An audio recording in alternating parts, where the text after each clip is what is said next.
Spoštovani minister za obrambo, magister Borut Sajovic, podžupan mestne občine Ljubljana, gospod Dejan Crnek, načelnik generalštaba Slovenske vojske, general podpolkovnik Robert Glavaš, generalni sekretar Zveze policijskih veteranskih društev Sever, gospod Anton Pozvek, predsednica Zveze društev Generalmajster, gospa Lučka Lazarev-Šerbec in ostali visoki gostje, lepo pozdravljeni in dobrodošli na odprtju razstave Vojaškega muzeja Slovenske vojske Rudolf Maister 1874-1934.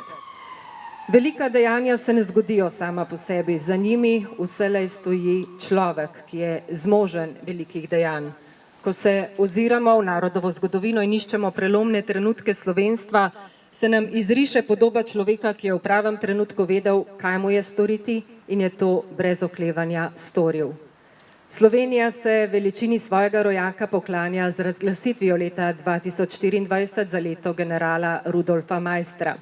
Pobudo za to je dalo Ministrstvo za obrambo, zavedajoč se, da smo dolžni poklon velikemu slovenskemu domoljubu, vojaškemu poveljniku, strategu, poetu, umetniku, čigar vojaška kariera in umetniško delo sta več kot le dokument takratnega časa, saj izpoveduje da najglobljo človečnost in domoljubje. Eden v nizu dogodkov, s katerim želimo v tem letu počastiti spomin na našega velikega rojaka, je tudi odprtje današnje razstave. K uvodnemu nagovoru vabim podžupana mestne občine Ljubljana, gospoda Dejana Crneka. Prosim.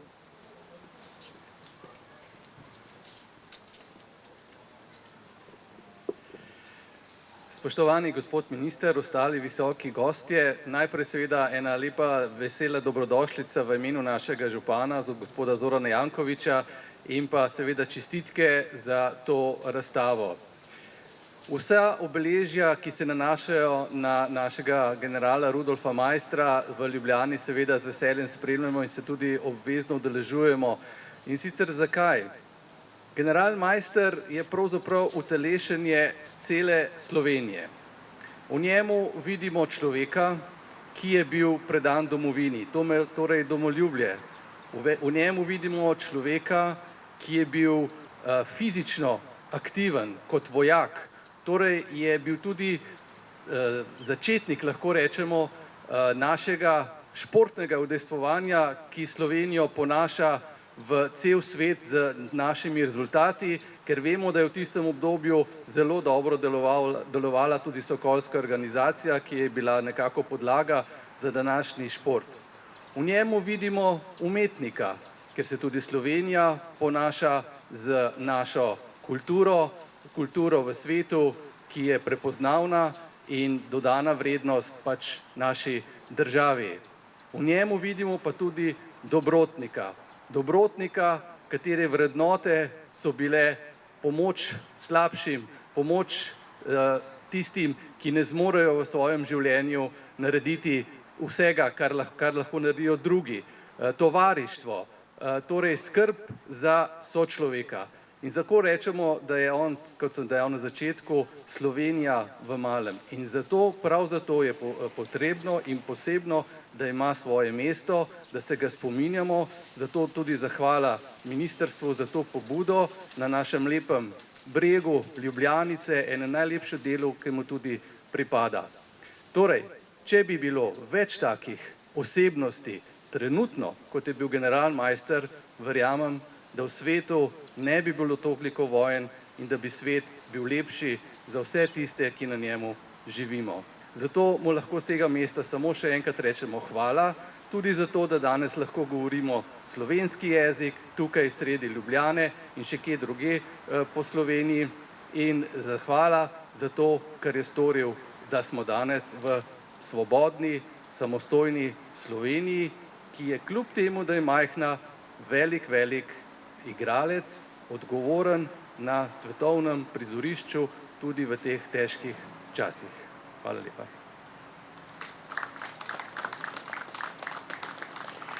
Hvala lepa. V kulturnem delu se nam danes predstavlja trobilni kvintet orkestra Slovenske vojske. Najprej bomo prisluhnili izvedbi pesmi Slovenec sem. Prosim.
Hvala lepa.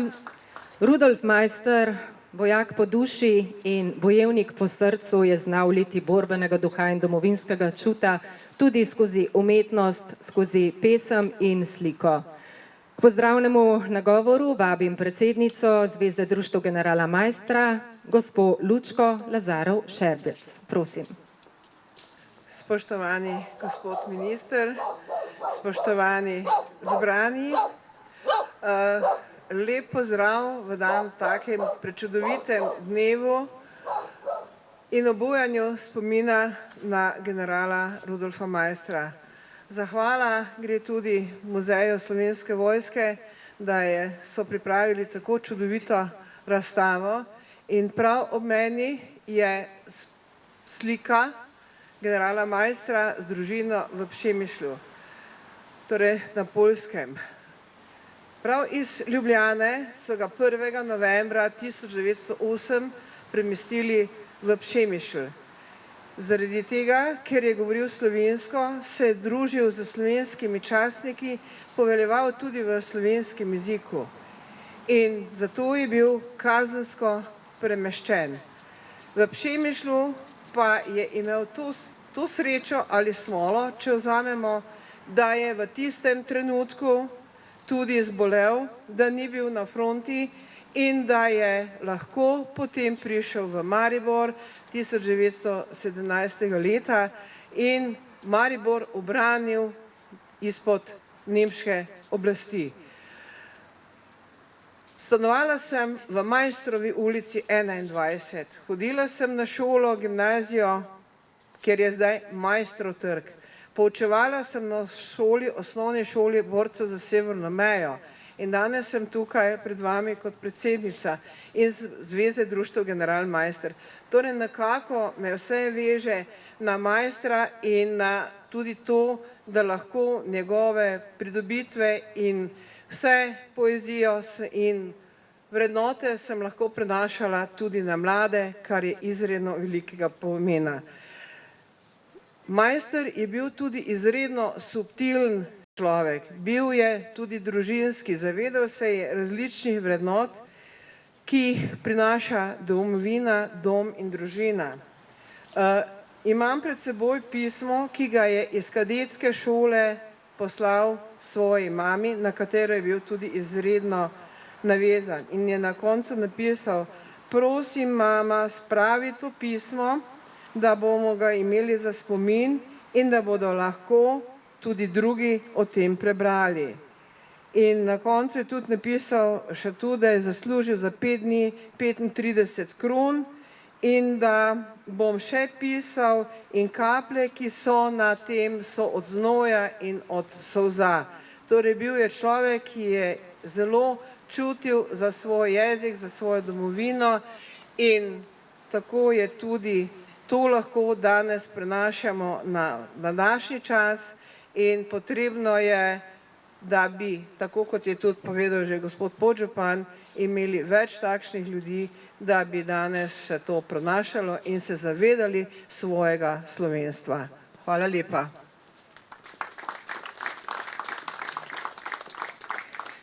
Najlepša hvala. V nadaljevanju pa nas bo še enkrat v glasbeni svet zazibala zasedba Orkestra Slovenske vojske s pesmijo Oj, Triglav, moj dom.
Triglav je skozi vso zgodovino opazoval ljudi pod seboj. Zdaj jih kot osrednji simbol tudi predstavlja in upajmo, da bo vedno tako. Pa tudi, da bomo tako njemu kot vsem tistim, ki so ga na to mesto povzdignili, znali izkazati zasluženo spoštovanje. Takšno, kot si ga zasluži tudi general Rudolf Maister. Še vedno je precej neznan njegov slikarski opus, zato je izziv pripraviti širšo razstavo Maistrovih del toliko večji. Danes pa imamo redko priložnost videti fotografije njegovega življenja. Spoštovani zbrani, k slavnostnemu nagovoru vabim ministra na Ministrstvu za obrambo, magister Borut Sajovic, prosim. Spoštovane, spoštovani, prijazen dober dan. Hvala lepa, gospod podžupan, za dobrodošlico v Ljubljani, odprto, svobodno mesto, mesto heroj, ki lepo napreduje in se v njem dobro počutimo. Naj kdorkoli, kdaj vas vpraša, kdo živi na zemlji tej, vedi, zemlja ta je naša. Tvoji dedi spijo v njej, zanjo bori se naprej. Tako Igo Gruden nadaljuje tisto, za kar se je naš general Maister, velik človek, boril v svojem življenju. Vsak narod potrebuje korenino, potrebuje svetilnik in potrebuje zvezdo.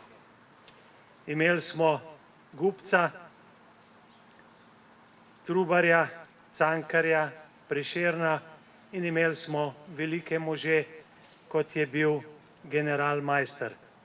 In zato čestitke muzeju, za to, da njegovo zgodbo, da ni bil samo vojak, da ni bil general, da je tako kot vsakdo od nas najprej in samo človek predstav na ulici, da jo naši meščani, meščanke, obiskovalci in številni gostje lahko vidijo, začutijo od blizu, da jo približamo ljudem. Danes živimo v viharnih časih, v časih, katerih je varnost, pripravljenost izredno pomembna. Še enkrat bom ponovil tisto, kar se v tej državi slabo sliši in slabo razume. Delati moramo na tem, da smo vsi skupaj najprej samo Slovenke in Slovenci, ljudje, in da vsak dan, še posebej pa na funkcijah, kot so naše, kot so moje, delamo za to, da združujemo, povezujemo, ne pa da delimo. Še enkrat hvala lepa za obisk vsem, naj si razstavo ogleda, o njej razmisli in ponotranji čim več naših ljudi in potem nam bo jutri bolje. Hvala lepa.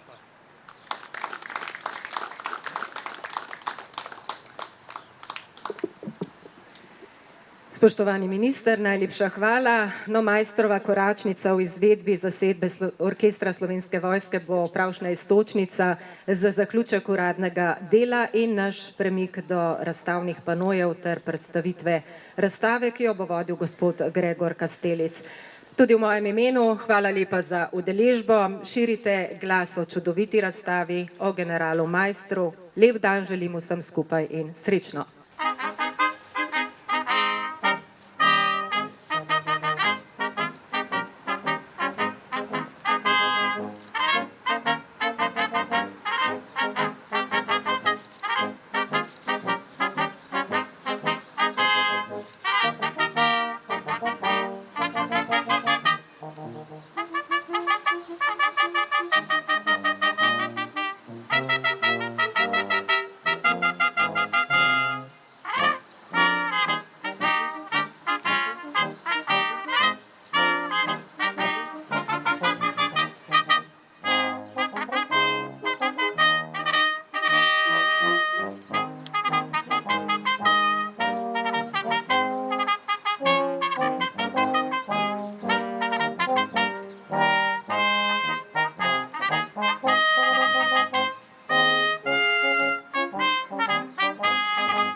Tudi lahko podporca za severno mejo in da dobimo nek tak kronološki pregled v bistvu od njegovega rojstva, mladosti skozi njegovo družino in nekako v bistvu končamo z njegovimi zadnjimi leti in pa prikažemo ga, kot sem rekel, tudi kulturnika. Zdaj, ta slika ni tukaj na ključu. To je slika v ključnem obdobju njegovega življenja in v ključnem obdobju za nas Slovence. Tak je bil, ko je 1. novembra 1918 v Mariboru izjavil pred polkovnikom Holikom, ki je bil mestni vojaški poveljnik, da ne priznava teh točk, ki ga razglaša v bistvu mesto Maribor za jugoslovansko posest in da prevzema vojaško poveljstvo v mesto Maribor na spodnjem Štajerskem. Se pravi, bil takrat avstro-ogrski major, narodno zaveden v bistvu in že prej v bistvu je nekako načrtoval, vedel, kam je storiti in to bistvo. S prikazom njegove primarne družine. Oče Artur je izhajal iz mlečarske družine iz Ptuja, ni nadaljeval te tradicije, ampak je potem deloval v bistvu v finančni straži kot v bistvu nadzornik. Veliko so potovali, tudi on je veliko potoval v Trebnjem in potem spoznal svojo bodočo ženo, Frančiško ali Franjo Tomšič, ki je bila iz ugledne trebanjske družine. Imela sta 3 otroke, ki jih vidite tukaj. Najstarejši Artur je umrl že kot otrok. Potem brat Ernest je sicer doživel 27 let, ampak je potem tudi on žalost spremenil za etiko in pa še čisto majhen Rudolf v maminem naročju. Se pravi, ta fotografija je nastala okrog leta 1875. Se pravi, Rudolf je bil rojen v Kamniku, potem so se selili v Mengeš in pa v Kranj. V Mengšu in pa v Kranju je obiskoval osnovno šolo in potem v Kranju naredil v bistvu še 4 razrede nižje gimnazije. Oče mu je zgodaj umrl, ko je bil star 13 let in to je v bistvu spravilo mamo v finančno stisko. Zato je potem Rudolf v Ljubljani upravil, potem ko so se 1890 preselila še 5. in 6. razred ljubljanske gimnazije, potem pa se je odločil, da gre na domobransko kadetnico na Dunaj, da bi čim prej prišel do poklica, odločil se za častniški poklic. Zaključil je, ta fotografija je ravno na začetku študija. November 1892, avgusta je šel v kadetnico oziroma in potem v novembra je nastala ta fotografija. Tukaj na fotografiji je z bratom Ernestom, ki se je potem tudi mogel hitro dokopati do kruha in je delal na železnici, v bistvu, do svoje smrti, zato je tudi v uniformi, bil je uradnik. Tole je zaključek šolanja, to se pravi avgust 1894, potem je bil premeščen v Ljubljano, kjer je s prekinitvami deloval, kot je bilo že prej povedano, nekje do leta 1908. Najprej je prišel na kratko v Ljubljano k domobranskemu bataljonu, nato pa so ga v bistvu poslali v Celovec, ker je bil potem domobranski pehotni polk, ampak ta polk je imel tudi 2 bataljona v Ljubljani, tako da je Rudolf izmenično služboval v Celovcu, ampak večinoma v Ljubljani. No, tukaj ga vidimo kot poročnika 1896. V tem času se je tudi že kulturno udejstvoval v Ljubljani, nastajale so prve njegove slike, sliko je v tehniki olje na platno. Drugače se je pa vneto izobraževal v bistvu v okviru svoje službe v tem obdobju. No, ena izmed teh izobraževanj je bila tudi jezdarska šola v Ljubljani, kjer se je izobraževal 1897, pa potem tukaj ga vidimo kot domobranskega poročnika leta 1900 v Ljubljani. To napredoval v nadporočnika ravno od maja 1900, se pravi, po teh plaščih vidimo, da je ta slika nastala prej, ne, se pravi, nekje v zgodnjih pomladanskih mesecih.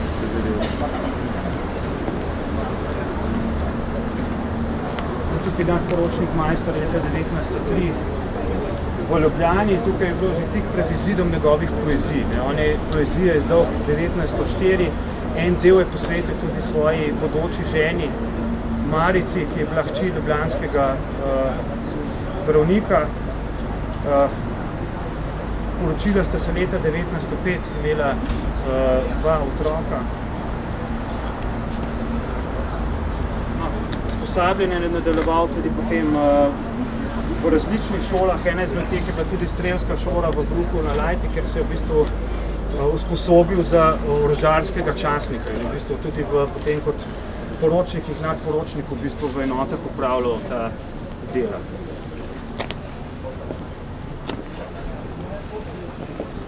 Tukaj vidimo v bistvu zaključek njegove poti v Ljubljani. Leta 1908, kot je bilo že omenjeno, novembra je bil domnevno kazensko premeščen v Pšemisl, takratno Galicijo, kjer je ostal v bistvu skoraj do leta 1913, tam napredoval v čin stotnika 1910 in ta fotografija datira po njegovih podatkih nekje v poletje 1910. Tja je pripeljal s sabo tudi svojo družino, mamo, ki je pomagala skrbeti za otroke.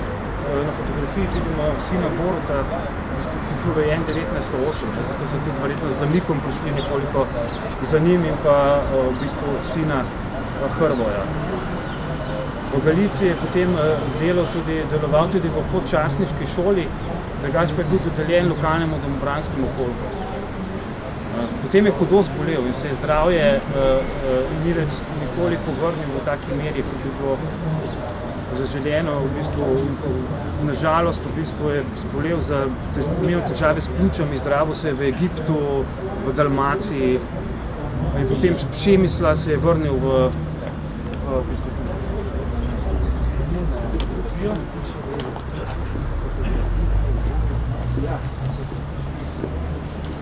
To je vnuk. To je sin od sina Boruta. To je Borut mlajši. Tukaj vidimo družino majster leta 1916, žena Marija, oba sinova. Poročila sta se 1905 v Ljubljani in sta v bistvu živela v Ljubljani do odhoda v Galicijo. Potem se po Galiciji se niso več vrnili v Ljubljani, ampak so šli najprej v Celje in pa potem v Maribor. Ja. Ona tudi prevzela komunikacijo tudi med Bentantnimi, Bentanto in tako. Ona je naredila, mislim, da dekliški, najvišjo dekliško šolo v Ljubljani, kar je bilo možno. Zelo izobražena. No, to potem majster se je vrnil leta 1913 najprej v črnovojniško enoto v Celju in pa potem je bil premeščen naslednje leto v črnovojniško okrožno enoto v Mariboru. Ta fotografija je iz Maribora v letu 1916. V tem času v bistvu je bil najprej majster referent, potem je postal tudi poveljnik te enote. Samo je pa zgodila še ena huda zadeva. Leta 1907 je bil največ obtožen določenih zadev, spet v povezavi s njegovo narodno zavestjo, s tem, da je bil Slovenec, da se je kot tak predstavljal in je bil v bistvu v Gracu nekaj časa tudi zaprt. Domnevno se ga obtožvali tudi, da je promoviral nekega podčastnika, ki je v bistvu počenil nečedne stvari, da temu tako rečem, in še mnogo je bilo teh obtožb. V tem času je tudi napredoval v čin majorja, no potem pa je sam Anton Korošec posredoval pri cesarju Karlu, da se ga potem izpustili in da se lahko vrnil nazaj v Maribor na začetku poletja, nekaj 1917 leta in je potem ostal v bistvu do razpada monarhije. Tukaj ga pa vidimo takega, kot je bil potem po prevzemu oblasti v Mariboru, že z generalskimi čini. Pokrajinski narodni svet ga je takrat še isti dan, ko je, kot sem prej omenil, prevzel oblast vojaško v mestu Maribor, povišal v čin generala. Kasneje so sicer tako uredili, da je bil v bistvu polkovnik z dolžnostmi in nalogami generala, ker je v bistvu preskok več kot dva čina. Ampak predstavljal se je kot general, deloval je kot general in mi ga tudi jemljamo general.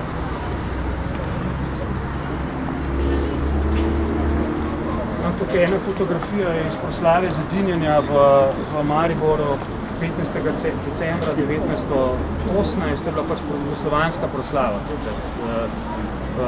že po zedinjenju oziroma po ustanovitvi kraljevine. SHS in majster v bistvu tukaj spremlja mimohod svojih čet, ki so zdaj takrat. On je potem uspel, to še nismo omenili, z mobilizacijo že 9. novembra zbrati dovolj ljudi, da so ustanovili Mariborski, Celjski polk in druge enote, s katerimi so potem tudi v bistvu razorožili nemško varnostno stražo Schutzwehr. To je bilo zelo pomembno. 23. novembra, to je bila pač varnostna straža sestavljena iz Nemcem, ki bo tudi v bistvu predstavljala potencialno nevarnost.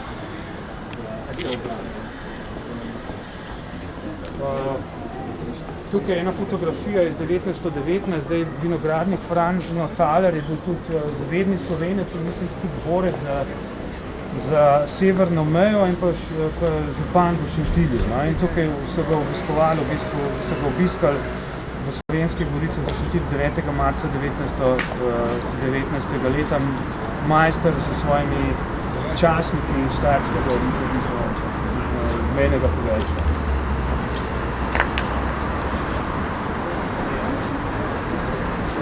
Tukaj še ena v bistvu fotografija iz pomladi 1919.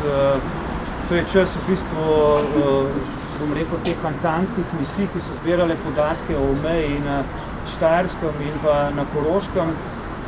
In tukaj vidimo v bistvu jih pred vhodom v štajersko mejno poveljstvo v Mariboru.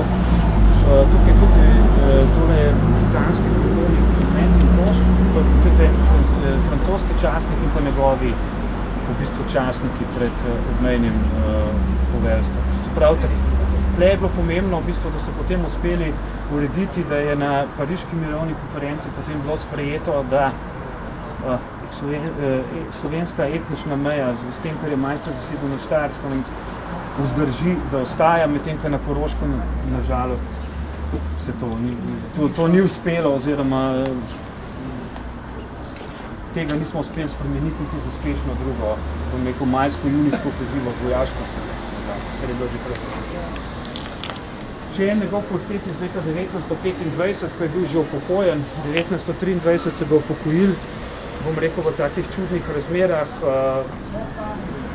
Jugoslovanska oblast v kraljevini SKS vojaška nekako ni vedela v bistvu, kako ga postaviti, pa je potem ostal po bojih za severno mejo malo na čelu Koroškega obmejnega poveljstva, pa malo poveljnik mesta Maribor, pa potem predsednik te komisije za razmezitve z Italijo, ker je potem to pot nekako sklenil leta 1923 in potem ga upokojijo kot divizijskega generala. In zdaj po pričevanju, mislim, da sina Boruta je on trpel zaradi takega odnosa, zaradi take upokojitve, zaradi dejstva, da ga niso znali v bistvu postaviti njegovemu činu, njegovih prezenci primerno na neko vojaško pozicijo, to govorim zdaj po zasednjeno, se pravi znotraj skupine SKS. Tako da v tem času se posveti zopet poeziji in drugim zadevam, zbira gradivo v bistvu za svoje spomine in tako naprej. Leta 1929 potem je drugo zbirko poezij, Kitica mojih. Tukaj še ena starejša fotografija iz leta 1932, to je samo 2 leti pred njegovo smrtjo. Ja, ga vidimo v bistvu v generalski uniformi in z odlikovanjem. Dobil je red belega orla z meči 3. stopnje za poveljevanje v bojih za severno mejo na Koroškem. Dobil je tak križec odlikovanja, potem kasneje to nosi in pa to je v bistvu ena lepa, vsaj za mene ena lepa družinska fotografija na Uncu 1 leto pred njegovo smrtjo, kjer sedi z ženo Marijo. Ni razvidno, ko so ti ljudje, mogoče so prijatelji, sosedi, kakorkoli, so na dvorcu na Uncu, kamor se je on pol ženo je tja rad zahajal tudi v poznejših letih, sploh potem, ko se je upokojil in ko je imel čas za to. V času prevrata je bil v bistvu zelo, rekel, zaseden za nas Slovence zelo pomembno zadevo. In pa v bistvu to razstavo sklenemo z majstrom kot s kulturnikom, prikažemo ene izmed njegovih pesmi Kazen iz prve zbirke poezij, ki je šla leta 1904. En del teh poezij je namenjen tudi svoji ženi Mariji in v bistvu mislim, da celo namenil kot darilo. Ja, poročila so se pa kot sem ene dvakrat omenil danes leta 1905. Majster ni bil v bistvu samo pesnik, on je bil tudi zelo znan bibliofil, zagrizen bibliofil, zbral je ogromno knjižnico z nekako 6000 izvodi, ki jo je družina med drugo svetovno vojno uspela rešiti, tako da so jo preselili v Zagreb in potem po drugi svetovni vojni, mislim, da predvsem sin Borut, da je bil tukaj angažiran, prestavili nazaj v Maribor, najprej v Pokrajinski muzej, potem pa z darilno pogodbo v Mariborsko univerzitetno knjižnico, ker mislim, da je že od leta 98. Ne? Tam. Knjižnica pa postala 2018 spomenik narodnega pomena, tako da je ta knjižnica odprta in je na razpolago, da lahko pogledajo in da je tam res vse izloženo, njegove knjige, vlastna stvar, pa to skrbi v Mariboru.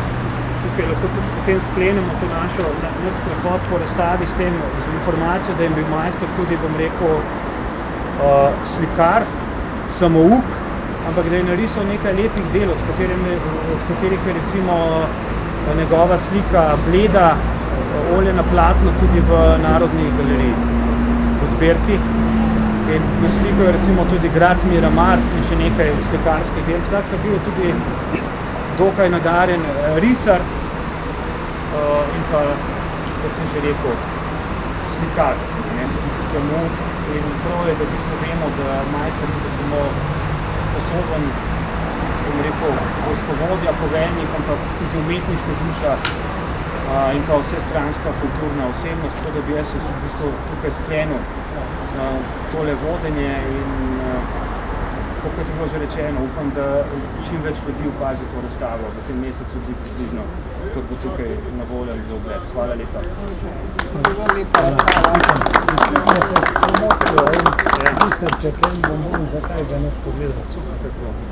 Res zelo lepa je razstava, boste zbrali, tako da tisto, kar ga pokazuje nekako drugače kot samo vojaka. Samo vojaka, ja, in v bistvu samo borca, kot ga poznamo za slovensko sever. Ja. Hvala lepa za obisk.